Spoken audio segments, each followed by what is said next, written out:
तो दोस्तों, पिछले लेक्चर में हमने जाना मंगल देवता के बारे में।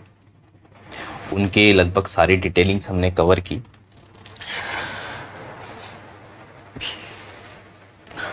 आज हम जानेंगे शुक्र देवता वीनस के बारे में। शुक्र देवता कालपुरुष कुंडली में दूसरे भाव और सातवें भाव पे उनकी राशि पड़ती है,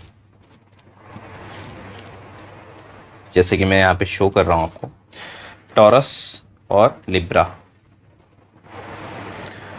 कालपुरुष कुंडली में ये राशियां दूसरे भाव एवं सप्तम भाव में पड़ती हैं। शुक्र देवता की जो एग्जॉल्टेशन की स्टेट है वो है 12वें भाव में, पाइसेस में, यानी बृहस्पति की राशि में, गुरु की राशि में। उनकी डेबिलिएशन जो है वो है कन्या राशि में, बुध देवता की राशि में। उनकी डेबिलिएशन है नीच की अवस्था में। शुक्र देवता की डायरेक्शनल स्ट्रेंथ जो होती है दोस्तों, वो चौथे घर में होती है, 4th हाउस में। इसको आप ध्यान रखिएगा।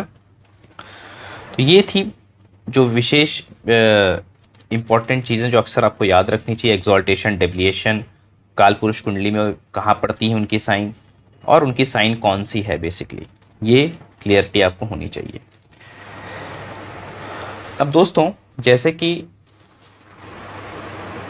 हर एक ग्रह की नारायण अवतार में कहीं ना कहीं एक प्रेजेंटेशन है कि वो नारायण अवतार कौन से अवतार को दर्शाता है, नारायण का कौन सा स्वरूप उसके लिए उससे कनेक्ट है, उससे जुड़ा हुआ है। तो श्रीहरि विष्णु का जो परशुराम अवतार है नारायण का, वही शुक्र का अवतार है। यहाँ पे मैंने मेंशन किया हुआ है, आप पढ़ सकते हैं। और 10 महाविद्या की अगर बात करें तो उसमें माँ कमला देवी, उनसे उनका संबंध है शुक्र देवता का। और शुक्र देवता बेसिकली शो करते हैं जो शुक्राचार्य हैं। Shukracharya was the Guru of a daemon, जो राक्षसों के गुरु थे, जिनके पास संजीवनी विद्या थी। आपने एक शुक्र के बारे में सुना होगा कि शुक्राचार्य और बृहस्पति जो है वो देवताओं के गुरु हैं, वहीं शुक्र जो है शुक्राचार्य वो दैत्यों के गुरु हैं। कुछ सिग्निफिकेंस हैं, उसको समझ लेना है। हाउस के सिग्निफिकेटर वो सिर्फ 7वें घर के वो नेचुरल सिग्निफिकेटर होते हैं किसी भी हाल में, किसी भी चार्ट में, ठीक है। लाइफ में, हमारे जीवन में शुक्र देवता किन चीजों को सिग्निफाई करते हैं बहुत स्ट्रांगली, उसको हमें समझ लेना है पहले। वाइफ, यंग गर्ल, यहाँ पे यंग गर्ल कहने का मतलब है जिन 12 साल से छोटी जो लड़कियां हैं या बच्चे हैं, वो बेसिकली इसमें नहीं आएंगे। 12 साल के ऊपर की अवस्था, एक बार कहते हैं ना कि जब एक गर्ल जो है एक स्टेट पे आ जाती है, जवान यंग गर्ल जो हो जाती है, तो उस वहाँ से उसे हम काउंट करते हैं कि वो वीनस से कनेक्टेड है। वुमेन भी आती हैं इसमें। ब्यूटी, किसी भी प्रकार की सुंदरता इस दुनिया में, वो शुक्र के कारण है। फ्रेग्रेंस, महक, परफ्यूम्स, इत्र, ये सब जो है शुक्र से संबंधित है। आपका बेडरूम, जहाँ पे प्लेजर का जगह है, कहीं प्लेजर या काम की जगह है, वो कहीं ना कहीं बेड शुक्र से संबंधित है। Romance, how you present yourself in a love relationship में आप अपने आप को कैसे प्रेजेंट करते हो, तो रोमांस कह सकते हैं उसको। रोमांस, आपका रोमांस कैसा है, या आपका रोमांस में बोलते ना कि आपका तरीका क्या है, कहीं ना कहीं उसके कारक भी शुक्र होते हैं। परफेक्शन, किसी भी काम को करने में आपकी परफेक्शन कितनी, यानी कि देखिए बहुत लोग होता है काम करना चाहते हैं, जैसे कि एग्जाम्पल 2 व्यक्ति होते हैं, एक जो होता है वही काम बहुत अच्छे से करता है, दिल से करता है, एक जो होता है कि बस ये काम खत्म हो जाए, मेरा जान छूटे, ये तरीका होता है। तो यहाँ पे टारगेट क्या है उस पर डिपेंड करता है। तो परफेक्शन जो है, यानी कि जो एक साफ सफाई वाला काम है, तो नीट एंड क्लीन वर्क जिसे हम बोलते हैं, वेल गुड जॉब जिसे कह सकते हो आप, एकदम परफेक्शन के साथ किया हुआ काम। बेसिकली जो बहुत अच्छे आर्टिस्ट होते हैं, यानी कि चाहे वो सॉफ्टवेयर के आर्टिस्ट हों, चाहे वो ग्राफिक डिज़ाइनर हों, तो जिसकी परफेक्शन जितनी अच्छी है, कहीं ना कहीं शुक्र और चंद्रमा उसके चार्ट में अच्छे होते हैं। मेन शुक्र का इंपॉर्टेंस है। तो परफेक्शन जो है, आपके काम में कितनी क्लियरिटी, कितनी शार्पनेस होगी, वो कहीं ना कहीं शुक्र से समझ में आता है। अट्रैक्शन टूवर्ड ब्यूटी और प्लेजर, प्लेजर की तरफ ज़्यादा अट्रैक्ट होना। अब प्लेजर देखिए बहुत सारी चीज़ों से होता है। एक प्लेजर है जो वुमेन या गर्ल की तरफ होता है हमारा, दूसरा प्लेजर होता है ड्रग्स, अल्कोहलिज्म, किसी भी तरह के नशे से थोड़े समय के लिए हम जो प्लेजर लेने की कोशिश करते हैं, किसी भी प्रकार का प्लेजर। लग्जरी गाड़ी, महंगी गाड़ी खरीद लेना, वो भी एक प्लेजर है। बहुत सारा पैसा कमाना, ये भी किसी किसी की काम है, बोलते हैं ना कि ये वासना ही है। तो वासना जितनी भी है, जितनी भी तरह की वासना है सुखों के लिए, खास करके सांसारिक मेटेरियलिस्टिक वर्ल्ड के लिए, प्लेजर जब भी हमारा जागता है, उसके लिए शुक्र देवता एक इंपॉर्टेंट होते हैं। ब्रांडेड आइटम्स, आपका name fame as a brand, आप किसी भी चीज़ को ब्रांड बनाना चाहते हो या खुद को एक एज अ, अगर आप ब्रांड हो तो वीनस उसके लिए अच्छा चाहिए। यानी कि उस प्रोडक्ट, चाहे आपने प्रोडक्ट की ब्रांडिंग कर रहे हैं, आप खुद की ब्रांडिंग कर रहे हैं, यानी कि आपका नाम ऐसा हो कि ब्रांड बन जाओ। ब्रांड के लिए जो होता है वीनस, वो बहुत इंपॉर्टेंट शब्द है। शुक्र ब्रांडिंग या ब्रांड के लिए इंपॉर्टेंट है। चाहे इसमें महंगी गाड़ियाँ हों, महंगे कपड़े हों, महंगी परफ्यूम हो या महंगी शराब हो, ये सब जो ब्रांडेड होंगे उनमें कहीं ना कहीं शुक्र ज़रूर है। ठीक है।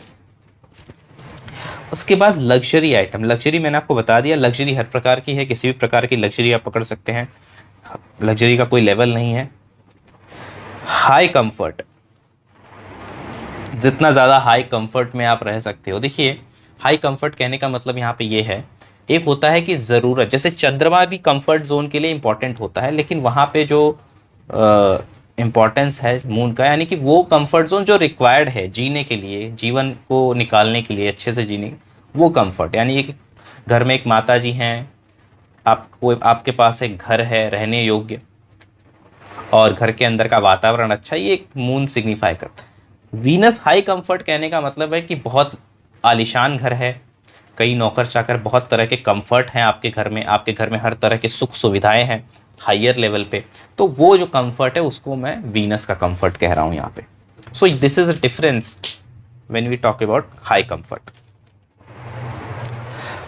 फ्लावर जो बहुत ज़्यादा महकते हैं, हर तरह के फ्लावर ने जिनमें अच्छी महक है, जो मोस्टली हमें अट्रैक्ट करते हैं, ऐसे जो खूबसूरत फूल होते हैं, वो हैं शुक्र के सिग्निफिकेंट, उसको शुक्र दर्शाते हैं। फिजिशियन, किसी भी प्रकार के वैद्य, जैसे मैंने कहा शुक्राचार्य के पास संजीवनी विद्या थी, तो फिजिशियन भी कहीं ना कहीं शुक्र से संबंधित होते हैं। सेंसेशन, किसी भी चीज़ की सेंसिटिविटी कितनी हाई है आपके शरीर में, वो भी एक वीनस से संबंधित चीज़ है। तो ये कुल मिला के दोस्तों, शुक्र हमारे जीवन में किन किन चीज़ों को दर्शाते हैं, वो हमने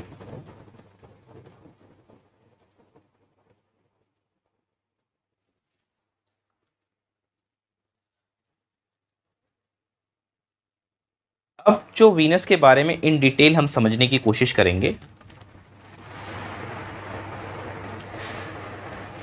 वीनस से जुड़ी सारी बातें, जैसे कि शुक्र क्या क्या संबोधित करते हैं, ये मैंने आपको समझा दिया। ये जितने इंफॉर्मेशन मैंने यहाँ पे दी है, अगर आप इस इंफॉर्मेशन को और इस पूरे लेक्चर को अच्छे से सुनते हैं, तो इतनी गारंटी है कि बस ये आप जो मैंने यहाँ पे बना के रखा है आपके लिए, ये देखने पे आपको एक वीनस की सारी चीज़ें एक बार रिकॉल हो जाएंगी आसानी से। तो सबसे पहले बात करते हैं वीनस कैसे किन चीज़ों को हमारे जीवन में दर्शाते हैं, और उसको हमें कैसे यूज़ करना चाहिए चार्ट में, उसको कैसे यूज़ करना है, इसके बारे में बात करेंगे। जैसा कि मैंने कहा दोस्तों, परशुराम अवतार जो है ये शुक्र से जुड़ा हुआ अवतार है भगवान विष्णु का। तो परशुराम कौन थे? परशुराम एक तरह से शिव भक्त थे और शिव उनके गुरु भी थे, जिनसे उन्होंने युद्ध कलाएं सीखी थी। उनके पिता जो थे, जमाद ऋषि जो थे, उनके पिता थे। कहानी यह है कि उनकी जो माता थी रेणुका, एक बार वो नदी के किनारे जल भरने जाते हैं। उसी वक्त एक युवराज होते हैं वहाँ। किसी युवराज को देख के उनके मन में ना एक कामना जागती है कि काश ऐसा मेरा भी पति होता है ऐसा। तो यहाँ पे जो जमादनी ऋषि थे, वो तो ब्रह्म ऋषि थे, उनको तुरंत ये चीज़ का ज्ञात हो जाता है कि मेरी वाइफ जो है कुछ ऐसा गलत सोच रही है किसी और पुरुष के बारे में। तो आपको पता है पहले पर पुरुष के बारे में सोचना बहुत बड़ा पाप माना जाता था। तो जैसे ही परशुराम जी की माता रेणुका जी जब आई घर की तरफ, तो जमादनी ऋषि ने उनके जो बाकी 4 बेटे थे उनसे कहा कि इसको मार दो, अपनी माता को जान से मार दो, मेरा आदेश है। लेकिन कोई भी, क्योंकि ऑब्वियसली माता थी, तो कोई भी लड़का जो था आगे नहीं बढ़ा कि अपनी माता को मारना कोई आसान काम नहीं होता। तब जब थक गया तो जमादनी ऋषि ने परशुराम को पुकारा। परशुराम जी आए। परशुराम जो कि शिव भक्त थे, शिव साधना में लीन थे, वो आए। उन्होंने उनसे भी कहा कि अपनी माता को मार दो। परशुराम ने तुरंत परशु यानी होता है कि उनके हाथ में एक फरसा जिसे कह सकते हैं, यानी कि एक शार्प ऑब्जेक्ट होता है। आप परशुराम जब आप कभी भी फ़ोटो देखेंगे तो आपको समझ में आएगा। मैं थोड़ा सा आपको आइडिया के लिए समझा देता हूँ। ये कुछ इस तरह का जो हाथ में लिया हुआ चीज़ दिख रहा है आपको यहाँ पे, यही फरसा था और इसी के बिहाफ में मैं बात कर रहा हूँ आपसे।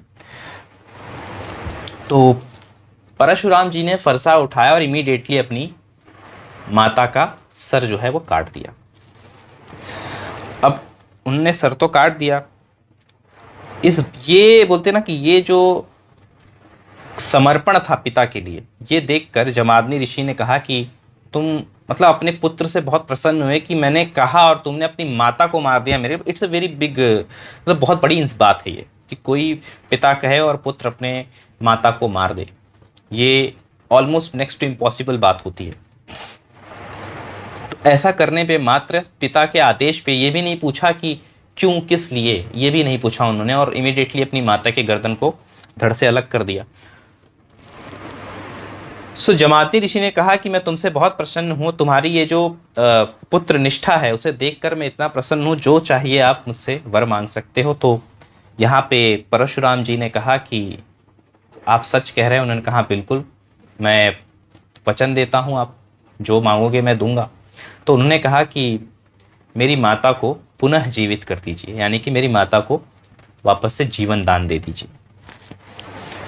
तो यह सुनकर जमादनी ऋषि ने, क्योंकि उन्होंने कमिटमेंट की थी, अपने बेटे को, पुत्र को वचन दिया था, उन्होंने उनकी माता को जीवित कर दिया। अब यहाँ पे थोड़ा सा समझने की बात है। यहाँ पे वीनस से संबंध जो है परशुराम का है, और परशुराम जो है यहाँ पे अगेन आप परशुराम के बारे में थोड़ा सा पढ़ेंगे। परशुराम वो थे जिनके पिता को कुछ कहते हैं ना, क्षत्रिय राजा ने जब परेशान किया था, तो उन्होंने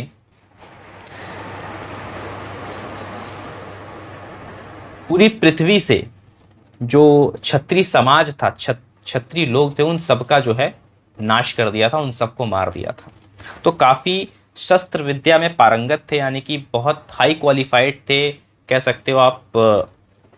आर्म्स एम्यूनिशन में बहुत अच्छा उनको ज्ञान था, इन सब का, हर तरह के शस्त्र का उन्हें ज्ञान था।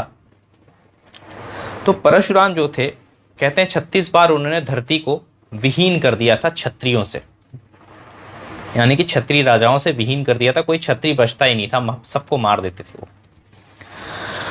क्योंकि उनका कहना था कि क्षत्रियों का जो है वो घमंड बहुत बढ़ चुका है, वो किसी की सुनते नहीं हैं। उनको लगता है कि सब उनके नौकर चाकर हैं, किसी के साथ वो कैसा भी व्यवहार करेंगे चल जाए। इसी विषय पे उन्होंने सभी को कई 36 बार कहते हैं उन्होंने पृथ्वी को क्षत्रिय विहीन कर दिया था, कोई क्षत्रिय बचा नहीं था। अब यहां पे आप देख सकते हैं कि शुक्राचार्य क्या दिखाते हैं, इनकी पूरी जो स्टोरी है, इनकी जो जर्नी है, ये क्रूएल भी हैं, ये एक गुरु भी हैं, क्योंकि इन्होंने बहुत टीचिंग्स दी हैं। द्रोणाचार्य इन्हीं के शिष्य रहे हैं। और महाभारत में अगर आपने सुना होगा, भीष्म पितामह जो थे वो भी इन्हीं के शिष्य थे। ये सिर्फ कहते हैं कि ब्राह्मणों को विद्या देते थे उस वक्त, ब्राह्मण और क्षत्रियों को, बाकी लोगों को ये विद्या नहीं देते थे। तो आपको पता होगा स्टोरी, कर्ण ने इनसे झूठ बोल के गलत तरीके से विद्या, ब्राह्मण बन के गए थे और उन्होंने विद्या ली थी। तो बेसिकली यहाँ पे ये बहुत चूजी हैं। आप देखेंगे ना कि यहाँ पे मतलब ये शिक्षा भी सबको नहीं दे रहे हैं, ये शिक्षा भी किसी एक समुदाय को, यानी कि जो ब्राह्मण है मैं उसे ही सिखाऊंगा, इस तरीके का, मतलब उसको ही मैं शस्त्र का ज्ञान दूंगा, इस तरह की इनकी जो है चॉइस है। दूसरा, परफेक्शन आप देख सकते हैं कि पिता ने कहा और इमीडिएटली कोई क्वेश्चन नहीं है। तो परफेक्शन एक तरह का है कि जिस काम, मतलब जैसा उनका नाम है परशुराम, काफी क्रोधी स्वभाव के माने जाते हैं ये, तो परफेक्शन भी है इनके में और चूजी है। अब यहीं से शुरू होती है शुक्र देवता की बात। जो शुक्र देवता है, अगर आप उनके बारे में थोड़ा सा जानेंगे तो शुक्र देवता जो है वो दैत्यों के गुरु हैं। अब शुक्र की एग्जॉल्टेशन डेबिलिएशन समझ लीजिए पहले। शुक्र देवता इंश्योर करते हैं कि दैत्यों के पास भी वो सारी सुख सुविधा हो जो एक देव के पास होती, जो देवों के पास है। तो यही तो लड़ाई थी हमेशा से शुक्राचार्य की। तो शुक्राचार्य जो थे वो हर तरह का सॉल्यूशन निकाल के देते थे अपने दैत्यों को, ताकि वो ज़्यादा से ज़्यादा देवों को हरा सकें, देवों पर विजय पा सकें, इसकी इंश्योरिटी देते थे। तो ये जो शुक्राचार्य थे, इनका ओवरऑल आप देखेंगे तो इनके पास भी संजीवनी विद्या थी। ये सबसे डिफरेंट है। अगर आप देखेंगे वीनस के बारे में, वीनस प्लैनेट अपने एक्सेस पे अकेला प्लैनेट है जो उल्टा घूमता है। साइंटिफिकली भी आप इसके बारे में पढ़ सकते हैं। अपने ही एक्सेस पे ये, बाकी जो प्लैनेट है एंटी क्लॉकवाइज घूम रहे हैं, तो ये क्लॉकवाइज अपने एक्सेस पे जो रोटेशन होता है वो इनका जो है उल्टा चल रहा है। और इसका कोई एक्चुअल रीज़न अभी तक पता नहीं चला है किसी को कि ऐसा क्यों है। तो वीनस जो है यहाँ पे इंश्योर करते हैं कि राक्षसों के सारे सुखों का ध्यान रखें। अब आप यहाँ पे ध्यान दीजिएगा, वीनस को लक्ष्मी भी कहा गया है, ठीक है, माँ लक्ष्मी से भी इनका संबंध है शुक्र देवता का। अब वीनस यहाँ पे डेबिलिएटेड है कन्या में और यहाँ पे एग्जॉल्टेड है 12th हाउस में। 6th हाउस में वो डेबिलिएटेड क्यों हो जाते हैं वर्गों में?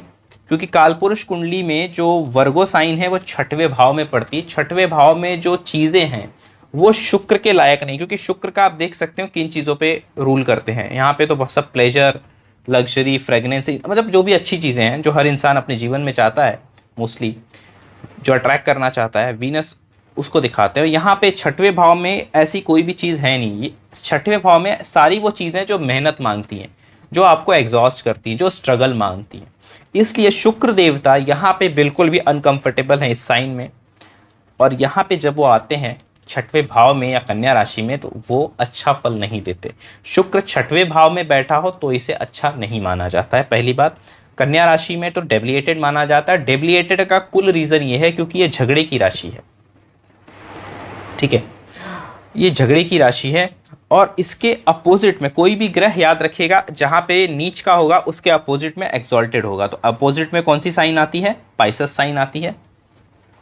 यहां से अगर आप काउंट करेंगे 1 2 3 4 5 6 7, अपने से 7वें अपोजिट में पाइसेस साइन में वो एक्सॉल्टेड हो जाते हैं। यहां पे मैंने मेंशन किया है।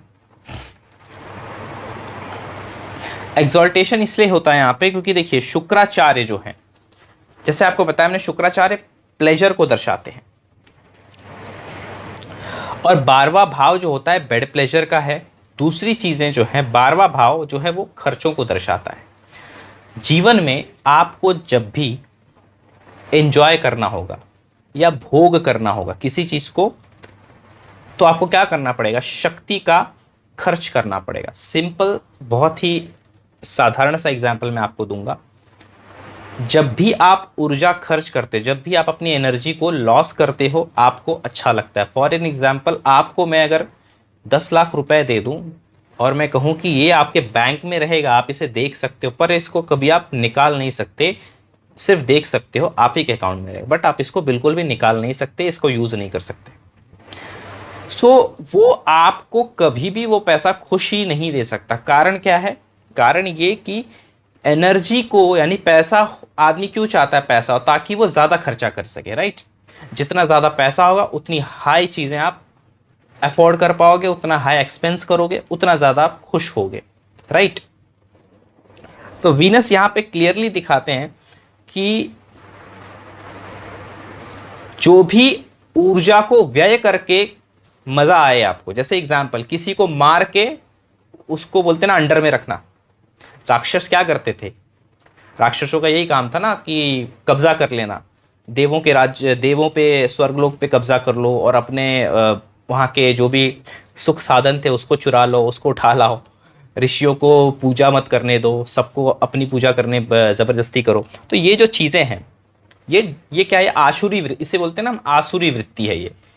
तो शुक्राचार्य क्या करते हैं कि आपको, जब आप ऐसे चीज़ों में लिप्त होते हो, प्लेजर की तरफ जाते हो, है ना, यानी कि ऊर्जा खर्च करते हो किसी भी प्रकार की, चाहे आप सेक्सुअल एक्टिविटी में ऊर्जा खर्च करें, चाहे आप मनी के थ्रू ऊर्जा खर्च करें, चाहे आप किसी भी प्रकार की, जब भी आप ऊर्जा खर्च करके आप किसी भी तरह का प्लेजर लेते हैं, शुक्र देवता उसके लिए एग्जॉल्टेड है यहाँ पे। इसीलिए जब खर्चे की बात आती है, शुक्र वहाँ पे एग्जॉल्टेड हो जाता है। इसका और एक अच्छा एग्जाम्पल देता हूँ आपको।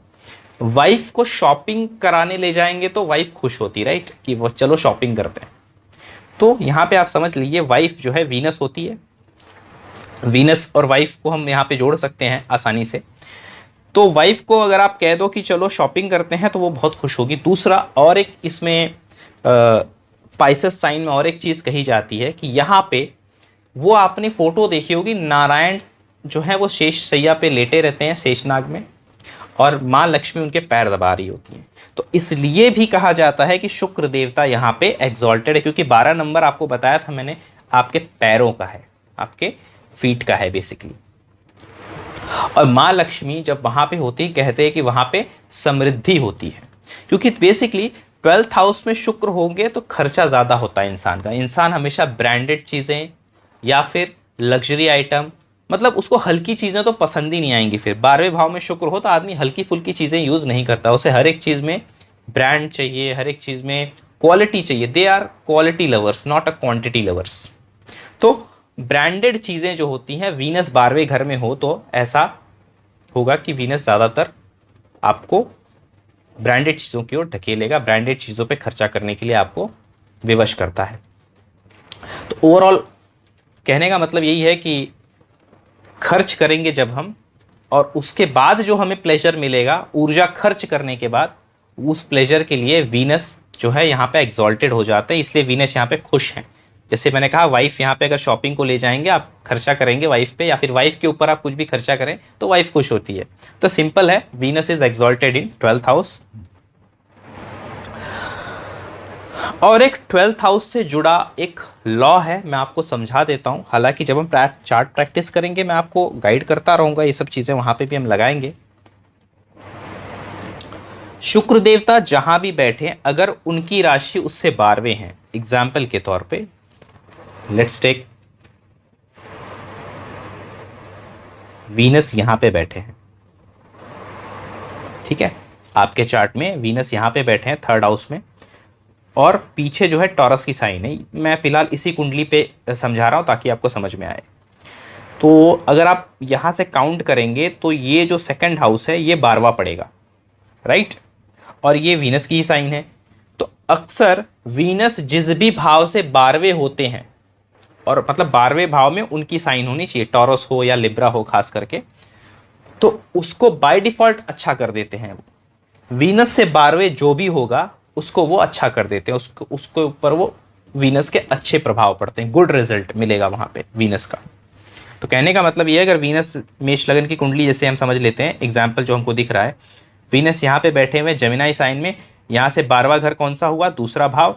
दूसरा भाव के लिए वीनस बाय डिफॉल्ट अच्छे हो जाएंगे। अब अच्छे किस सेंस में हो जाएंगे, इंसान, सेकंड हाउस क्या है, आंखों के नीचे का आंखों से लेके जो नीचे तक का हमारा फेशियल फीचर है वो कहीं ना कहीं सेकंड हाउस में आता है, तो आदमी दिखने में अच्छा होगा, फेशियल फीचर्स उसके अच्छे हो सकते हैं। और या फैमिली में, फैमिली के अंदर लग्जरी या किसी बोलते हैं ना कि किसी चीज़ की कमी नहीं होगी, अच्छी फैमिली से बिलोंग करेगा बंदा, तो वीनस इसके लिए भी सिंबलाइज करते हैं। शुक्राचार्य, शुक्राचार्य की बात करें तो ये शिव भक्त हैं। तो वीनस की कोई रेमेडी अगर आप कर चाहते हैं कि वीनस को खुश कर रहे हैं, वीनस से रिलेटेड कोई प्रॉब्लम है, तो इसमें शिव पूजा, शिव अर्चना हमेशा आपको बहुत ज़्यादा हेल्प करेगी। दूसरी चीज़, जैसे मैंने यहाँ पे कहा, 10 महाविद्या में माँ कमला देवी का दर्शन करना, उनसे जुड़ा हवन करना आपके लिए हमेशा शुभ रहेगा। आपको वीनस अगर आपके चार्ट में खराब है, किसी भी प्रकार से बहुत वीक है या उसके बुरे प्रभाव मिल रहे हैं, इससे वीनस जो है काफ़ी बेहतर हो जाएगा, काफ़ी बेटर आप फील करोगे। वीनस चौथे भाव में डायरेक्शनल स्ट्रेंथ पाता है, मैंने आपको ये चीज़ समझा दी है। अब आपको बताता हूँ कि वीनस जो है वो, उनके पास जो संजीवनी विद्या है उससे जुड़ी एक कथा मैं आपको बता रहा हूँ, उससे जुड़ी एक कहानी मैं आपको समझा रहा हूँ। इस कहानी में हम समझेंगे कि वीनस और जुपिटर में एक क्या भेद है और क्या उसमें एक बहुत अच्छी लेसन है जिसमें आपको ये चीज़ समझ में आ जाएगी। बृहस्पति के बेटे थे जिनका नाम था कच्छ। कच्छ ने, वो बृहस्पति के बेटे थे तो ऑब्वियसली विद्वान थे, काफ़ी टीचिंग ली थी उन्होंने। तो अंत में जब लगभग सारी टीचिंग जब उन्होंने ख़त्म कर ली तो उनको एक आखिरी विद्या सीखनी थी जिसे कहते हैं संजीवनी विद्या, यानी कि मरे हुए को जिंदा कर देना। ठीक है, किसी भी क्रिटिकल सिचुएशन से इंसान को बाहर लेके आ जाना हेल्थ वाइज। तो ये विद्या जो था उस वक्त सिर्फ और सिर्फ जो किसके पास थी, ये विद्या सिर्फ आती थी, संजीवनी विद्या थी शुक्राचार्य के पास, जो कि उनको भगवान शिव के द्वारा मिली थी वरदान स्वरूप में। तो कच्छ जो है वो जाते हैं शुक्राचार्य के पास और शुक्राचार्य भी बहुत दिल से उन्हें एक्सेप्ट कर लेते हैं। उन्होंने ऐसा नहीं सोचा कि बिकॉज शुक्राचार्य और बृहस्पति दोनों ही आपस में एंटी हैं, दोनों शत्रु माने जाते हैं, ग्रह में भी दोनों एक दूसरे के शत्रु हैं। आप देखेंगे शुक्र के जितने लग्न हैं, वृष लगन हो या तुला लगन हो, उसमें बृहस्पति देवता अष्टम या छठवें भाव के मालिक हो जाते हैं। या फिर धनु लगन ले लीजिए या पाइसेस लगन लीजिए, उसमें शुक्र देवता जो है छठवें आठवें के मालिक होते हैं। तो ये दिखाता है कि उनके बीच में एक गहरी एनिमिटी है, गहरी दुश्मनी है। तो कच्छ जो है जब शुक्राचार्य के पास विजिट करते हैं तो कहते हैं कि आपको मैं गुरु बनाना चाहता हूँ और मैं संजीवनी विद्या सीखना चाहता हूँ। तो बिल्कुल उन्होंने एक्सेप्ट किया शुक्राचार्य ने, और उन्होंने विद्या देनी आरंभ कर दी। अब ये देखकर क्या हुआ कि जितने असुर थे, जितने राक्षस गण थे, वो बहुत डिस्टर्ब हो गए कि ये जो शुक्राचार्य हैं ये क्या कर रहे हैं, ये विद्या अगर देवों के पास भी चली गई तो फिर हमारा क्या होगा, क्योंकि देवों को तो ऑलरेडी अमृत दिया हुआ था, जो मुख्य देव थे उनको तो अमृत मिला हुआ था। अब ये था कि देव और भी स्ट्रांग हो जाएंगे, इस वजह से उन्होंने क्या किया,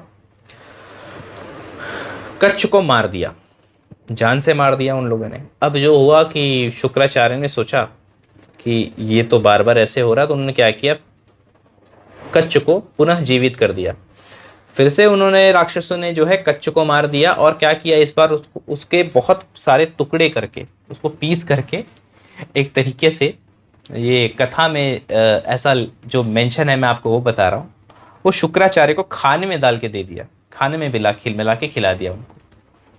तो शुक्राचार्य ने क्या किया, उनको तो समझ गया कि ये चीज़ की गई है, तो उन्होंने क्या किया, अपने अंदर ही, काफ़ी बड़े ज्ञानी थे शुक्राचार्य, अपने अंदर अपने ज्ञान से, अपने तप से उन्होंने अंदर ही कच्छ को जीवित किया और संजीवनी विद्या का पूरा ज्ञान उन्हें अंदर ही दे दिया। उसके बाद जब ज्ञान पूरा हुआ तो उन्होंने पुनः जो है कच्छ को सामने बाहर निकाला मुख से।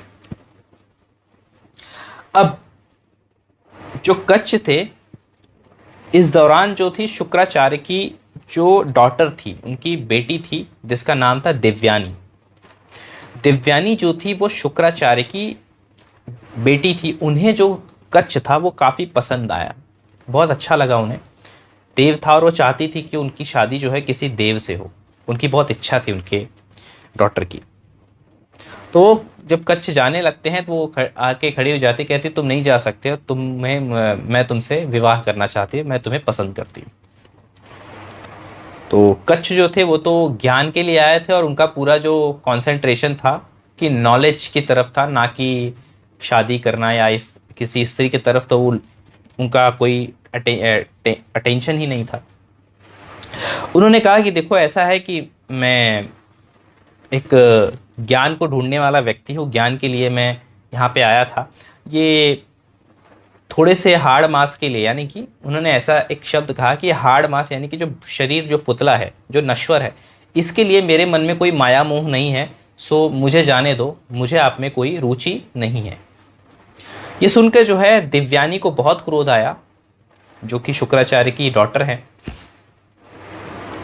उन्होंने कहा कि तुमने एक कन्या का अपमान किया, मेरी सुंदरता का अपमान किया। ऑब्वियसली शुक्र की बेटी थी वो, तो दिखने में बहुत खूबसूरत थी। उन्होंने कहा कि जाओ, तुम्हें मैं श्राप देती हूँ, तुमने जितना भी एजुकेशन लिया अभी तक वो सब तुम भूल जाओगे और वो तुम्हारे किसी काम नहीं आएगी।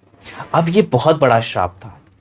एज अ देखा जाए कि पूरे जीवन जो इंसान इतना परिश्रम करके इतना उसने ज्ञान अर्जित किया, बृहस्पति के जो बेटे थे कच्छ ने, और ये सब होने के बाद उनको एक छोटी सी चीज़ के लिए, because of pleasure, because she need a marry with him, और उसके वजह से उसने उनको श्राप दे दिया। बहुत बुरा लगा कच्छ को। कच्छ ने कहा कि ठीक है, ऐसा है तो मैं एक काम करता हूँ कि उन्होंने भी क्रोध में आके दिव्यानी को कहा कि तुम्हारा जो मंशा है विवाह होने का, तुम्हारा विवाह नहीं होगा कभी किसी देव से, तुम्हें राक्षस कुल में ही विवाह करना पड़ेगा, और तुम्हारा जीवन जो है शादीशुदा का जीवन, वो कोई खास सुखी नहीं रहे।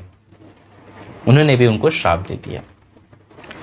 अब बात ये हुई कि अब ये सारी चीज़ें तो हो गई। अब क्या हुआ कि शुक्राचार्य को इस चीज़ का पता चलता है। अब शुक्राचार्य रेमेडी के लिए, मैंने कहा ना कि वो हमेशा सॉल्यूशन फाइंड करके देते थे दैत्यों को। कोई प्रॉब्लम होती थी, उसकी सॉल्यूशन, कौन सा यज्ञ करना पड़ेगा, कौन सी पूजा करनी पड़ेगी तो इंद्र का आसन मिल जाएगा, या कौन से सिद्धि करनी पड़ेगी तो फिर हम इंद्र को हरा सकते हैं। ये सारी जो ज्ञानबाजी होती थी, ये शुक्र देवता ही देते थे हमेशा। तो शुक्र देवता को जब पता चलता है तो वो जाते हैं बृहस्पति के पास। जब उनकी बेटी का ब्याह निश्चित होता है, वो जाते हैं बृहस्पति के पास, कहते हैं कि मेरी बेटी का ब्याह है, आप ज़रूर आना, और विनती करके आते हैं। हालांकि उनके शत्रु हैं, फिर भी विजिट करते हैं, तो बृहस्पति मना नहीं कर पाते, कहते हैं ठीक है मैं ज़रूर आऊँगा। वो जाते हैं उनके विवाह में। जब वो विवाह में पहुँचते हैं तो शुक्राचार्य उनके पास आते हैं, कहते हैं कि आप बस इतना करिएगा, जब तक शादी हो रही है मेरे बेटी की, उसको देखते रहिएगा अंत तक, कुछ गड़बड़ होने वाला है, बस ऐसा बोल के वो छोड़ देते हैं। तो बृहस्पति देखते रहते हैं, बहुत देर तक शादी संपन्न हो जाती है, सब कुछ हो जाता है। फिर बृहस्पति आते हैं, कहते हैं शुक्राचार्य आपकी गणना तो गलत हो गई, कुछ हुआ तो नहीं, सब तो शुभ हो गया, आपने कहा कुछ गड़बड़ होने वाला है, कुछ दिक्कत परेशानी आने वाली है इस शादी में। तो बृहस्पति ने कहा सही कहा, बिल्कुल आने वाली थी, इसीलिए तो मैंने कहा कि आप देखते रहिए। तो कहने का मतलब ये है कि बृहस्पति जहाँ भी देखते हैं वहाँ पे चीज़ें शुभ हो जाती हैं, वहाँ पे चीज़ें अच्छी हो जाती हैं। तो ये चीज़ शुक्राचार्य को भी पता थी, तो उन्होंने ये रेमेडी निकाली थी। तो इसलिए कहा जाता है कि जब बृहस्पति कुंडली में सप्तम भाव या सप्तमेश को देखता है तो शादी विवाह जो है वो टिकता है, उसमें कोई खास दिक्कत परेशानी नहीं आती। तो ये बृहस्पति, जब बृहस्पति मैं आपको बताऊंगा तो इसके बृहस्पति के बारे में डिटेल में बात करेंगे। अब थोड़ा समझते हैं कि शुक्र देवता 12 भाव में कैसा रिजल्ट देंगे, 12 भाव में अगर वो जाएंगे तो कुछ विशेष राशियों में कैसा वो परिणाम दे सकते हैं, उसके बारे में भी मैं आपको समझाऊंगा। दूसरे पार्ट को आप इसके लिए आगे देखते रहिए।